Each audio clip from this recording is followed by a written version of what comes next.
I am the Tofu Golem. Please enjoy the video. You start by choosing a sound that matches your short's energy and message. Once picked, confirm licensing and note the BPM so visual cuts can land on beats. Import the file into your editor at the native sample rate, then trim to the desired 15-60-second portion. Leave about 0.5 seconds padding on each side to avoid abrupt cuts. Immediately set a temporary track level so you have a reference while you build visuals and edits around this audio backbone. Once the audio is in place, map visual cuts to beats using markers every 1/4 or 1/8 bar so motion and sound feel locked. Make surgical EQ moves. Roll off rumble below 100 Hz and add presence in the 2 to 6 kHz range if elements feel buried.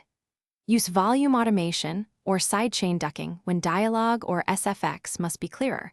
Automate fades for smooth entrances and exits. Also layer subtle ambient loops beneath the main track to fill low-level gaps without competing with vocal sounds.